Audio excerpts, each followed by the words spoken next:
అందరికీ నా వందనాలు. లేవియాకాండము 26వ అధ్యాయము 3వ వచనం చదువుకుందాం.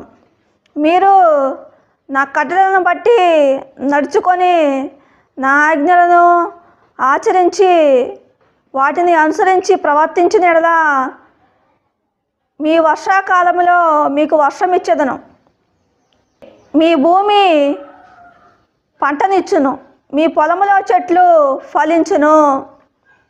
దేవుడు ఎక్కడ అంటున్నంటే మన ప్రవర్తన దేవునికి ఇష్టమైనదిగా ఉన్నప్పుడు, మన క్రియలు సరిగా ఉన్నప్పుడు, మనము మంచి మనసు కలిగి ప్రవర్తించినప్పుడు, మనలో చెడు లక్షణాలు లేకుండా ఉన్నప్పుడు, మనం ఏ పంట అయితే వేస్తామో ఆ పంటలు పండేవిగా ఉంటాయంట.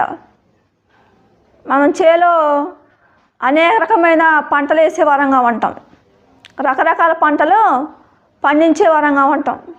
ఏ పంటలు అయితే వేస్తామో ఆ పంటలు పండేవిగా ఉంటాయంట.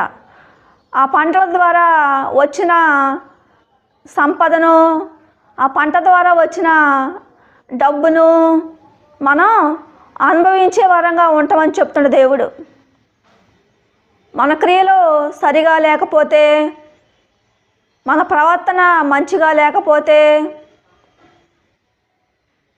మనం మంచి మనసు కలిగి ప్రవర్తించకపోతే, మనం దేవునికి ఇష్టమైన రీతిలో మన ప్రవర్తన ఉండకపోతే, మనం ఏ పంటలు వేసినా కానీ ఆ పంటలు పండవు అంటున్న దేవుడు.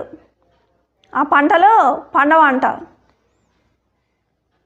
అందుకే